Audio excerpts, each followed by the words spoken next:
안녕하세요. 성산 개미TV입니다. 이렇게 1월 20일 시장이 마감되었습니다. 먼저 지수 차트를 보시면 오늘 코스닥이 오히려 강했죠?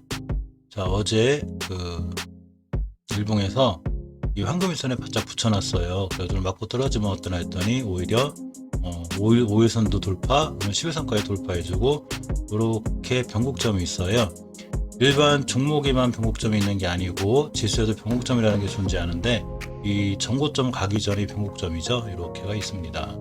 그래서 이 변곡점 근처에서 끝났기 때문에 이 변곡점의 지수 가격이 984포인트예요. 그래서 984포인트 맞고 약간 밀릴 수도 있고요. 돌파해주면 굉장히 강한 모습을 보일 수도 있습니다.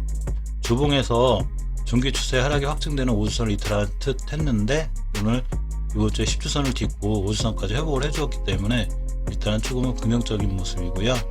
자, 코스피 지수도 역시 주봉에서 중기 추세 하락이 확정되는 5일선을 이탈하지 않고 올라갔고요. 일봉에서 보시면 이렇게 5일선에 다시 안착을 해줘서 그나마 천만 다행입니다. 이렇게 이제 박스권에 갇히지 않는 게 중요하겠죠. 자, 시간별 투자자 동향을 보면 코스피 같은 경우에 개인이 홀로 샀고요. 기관, 외국인 전부 다 매도를 하였습니다. 즉 개인이 좀 받쳐준 장세죠. 코스닥은 거꾸로 개인이 매도를 했고요. 외국인 기관 금융투자 투신할 거 없이 전부 다 들어왔고 연기금만 홀로 매도를 하는 이런 현상입니다. 사실 수급이 개인이 매수하는데도 코스피가 올라가는 좋은 상황이고요. 코스닥은 외국인 기관 금융투자 샀기 때문에 좀 좋아 보이지 않나 이렇게 한번 조심스럽게 판단해 봅니다. 계속 SV 인베스트먼트하고 바이넥스를 살펴보고 있는데 이제 개인들이 많은 관심이 있어서 바이넥스하고 SV 인베스트먼트를 7번째 영상이 아마 될 거예요. 계속 찍어 드릴게요. 어느 정도 지금 다행히 SV 인베스트먼트가 무너지지 않아서 그나마 다행이고요. 이렇게 두 개에 대해서 한번 알아보도록 하겠습니다.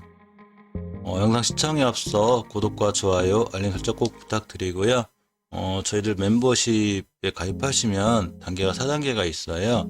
이제 일반 분들 같은 경우는 저희 성산개미TV를 위해서 순수하게 후원해 주실 분들 1,900원짜리는 이제 이 영상을 제작하는데 많은 정성과 힘이 들어요. 최대한 정성껏 만들려고 노력하고 후원해 주실 분들이고요. 일단 그 실버 분들부터는 영상 제작하고 동시에 이제 볼 수 있는데 광고가 없이 나가요. 그리고 이제 골드 회원분들 같은 경우에는 골드 회원부터는 이렇게 보시면 제가 아침에 이렇게 커뮤니티 게시판을 통해서 시장 상황이라든가 주요 정보들 이렇게 또 조금 상승과 하락이 예상되는 종목들 이렇게 한번 보내드리고 있어요. 매일 아침에 보내드리고 장중에도 이렇게 보내드리고요. 특히 이제 VIP 회원 같은 분들은 조금 더 신경을 써서 제가 매수한 종목이라든가 또는 이제 같이 종목을 발굴해서 조금 수익으로 좀 이어갈 수 있는 또 이제 그렇게 한번 해보려고 합니다.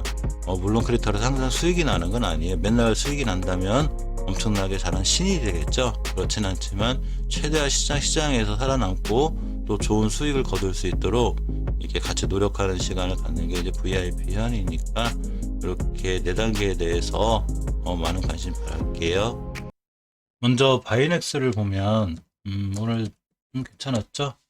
자, 바이넥스를 보면 이렇게 제가 박스권을 권했는데 아직도 여기서 놀고 있죠. 아직 탈출도 못하고 하락도 안 하고 딱 중간쯤에 있습니다. 이렇게 보시면 그 박스권을 다시 거드리면 자, 이렇게 여기서부터 이 3만원대부터 24,000원대까지 이렇게 큰 박스권에 있어요.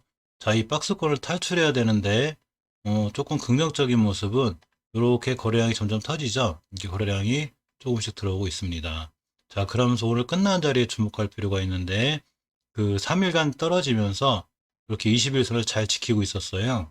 어제 십자도장 비슷하게 해서 완벽한 십자는 아니지만 잘 지키고 있었고 오늘 21선 딱 딛고 돌아나가면서 수급선이 61선까지 올려놓고 이렇게 거래량도 붙었습니다. 자, 이 친구가 이제 61선 밑으로 다시 안 떨어지면 좋겠는데 그래서 안 떨어지고 요 3만원대에 있는 매물대, 요 매물대 소화 과정이 끝나는 거래량만 터져주면 사실 이 친구는 이전 고점과 이전 변곡점, 즉 주식이 이렇게 상승하다 하락하면서 생긴 변곡점이 있죠. 요 최상단이 가격이 34,000원이에요. 이 자리까지 바라볼 수 있죠. 이 34,000원대가 되면 오늘의 상한가 정도는 돼요. 즉 저 변곡점까지 한번 맞고 떨어질 확률이 있고요. 저 변곡점을 강하게 돌파 안착을 해주면 다시 한번 이 자리는 새로운 지지선이 돼서 더 크게 상승할 수 있는 이런 모습이 돼야지만 이 34,000원대에 또 하나의 매물대가 있기 때문에 이 근처에서 약간 한 번은 경계해야 되지 않나 이렇게 생각해 봅니다.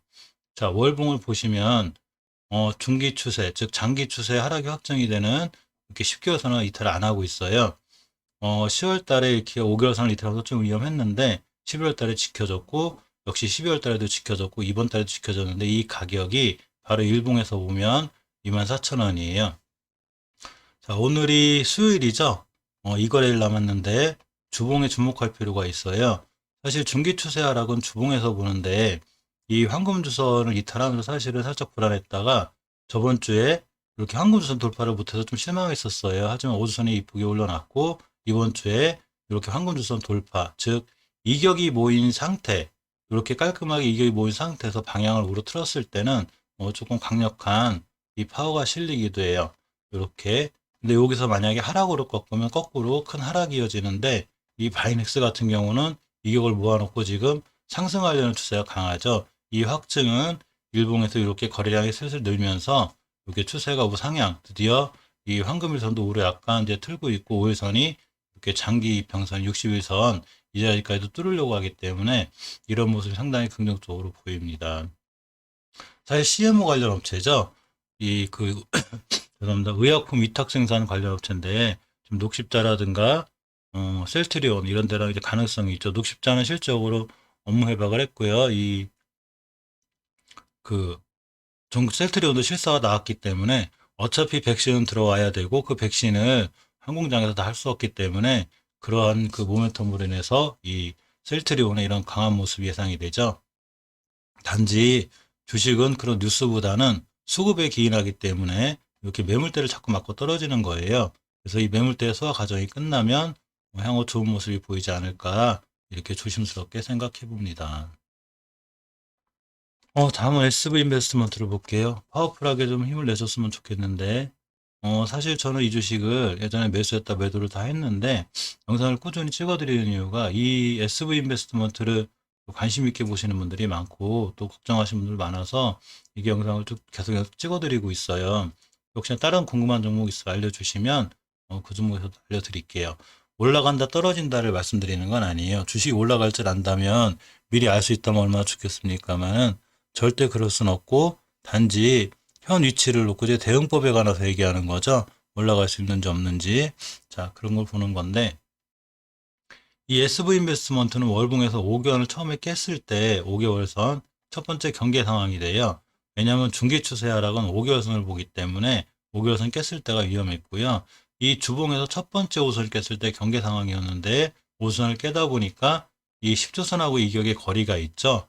그러니까 이격의 차이에 의해서 10선까지 밀렸고 이렇게 옆으로 긴 시간 횡보하다가 순간 이제 확 밀려서 걱정을 했는데 이 그 전기모터 사업 분야를 인수하면서 이렇게 상승을 했어요. 이게 상한가를 때렸죠, 이날. 그 주가 바로 이날이에요. 12월 24일. 계속한 2주인데 이렇게 상승을 해놓고 사실 더 날아가길 바랬는데 이 친구도 역시 바이넥스처럼 이쪽에 강력한 매물대가 있어요. 그래서 이 매물대 때문에 여길 맞고 떨어졌고 다시 한번 하락을 했는데 이 상한가를 시연하기 전에 최고의 그 저가가 있죠. 바로 여기가 돼요. 자, 이 자리에서 누군가 상한가로 말아 올렸다는 거는 그 개인이 아닐 테죠. 그러면 다시 한번 이 자리가 왔을 땐 반드시 지켜줘야 되는데 이 자리를 1월 19일 즉 어제 거래를 잘 지켜줬어요. 그럼 사실 오늘 5일선까지 회복해주고 안착해주면 좋았는데 5일선까지 안착을 해주지 못했고요. 이렇게 아직은 그래도 위험한 자리에서 벗어나 있어서 이 부분만큼 좀 다행이라고 할 수 있습니다. 자, 이 주식이 살아나려면 일단 주봉에서 지금 아직은 이렇게 이 거래일이 남았기 때문에 아직은 그렇지만 이 저점을 아까 말씀드린 저점을 절대 이탈하지 않아야 되고 바이넥스처럼 최대한 빨리 5주선과 황금주선을 회복해 줘야 돼요. 회복해 주고 위에서 놀아야지만이 이 주식이 다시 상승 추세로 돌아설 수 있고 이 위에서 놀 때 바로 장기 추세 하락이 되는 5개월선을 회복해 줬을 때 바로 이 친구는 다시 한번 상승할 수 있는 이런 모멘텀이 돼요. 하지만 이런 거랑 거꾸로 10개월선을 깬다든가 주봉에서 다시 한번 이 전저점을 깨고 내려오면 상당히 위험해서 그런 부분 좀 경계하셔야 되지 않을까 이렇게 생각해 봅니다. SV 인베스트먼트 일단 오늘 상황이 전저점 이탈을 안 했기 때문에 아직은 조금 그나마 좀 괜찮은 편이고요. 창투사죠. 그 이뮨메드에 투자해놓음으로써 그 코로나19 치료제 관련주로도 엮여 있고 이제 이 전기차 사업부, 모터 사업부까지 인수하면서 거기에 대한 모멘텀까지 새로 갖췄습니다. 사실 회사는 좋은 회사예요. 그렇지만 회사가 아무리 좋아도 이 주식이 움직일 때는 이 주포들, 특히 수급액이 나기 때문에 그런 분들이 올려줘야 올라가는 거라 정확히 깨야 되지 않을 자리를 깨면 안 되고요. 뚫어줄 자리는 반드시 뚫어줘야지만 큰 상승이 보여지는 거니까 그런 점은 조금 명심해야 될 것 같습니다. 이상 바이넥스하고 SV인베스트를 간단하게 알아봤습니다. 감사합니다.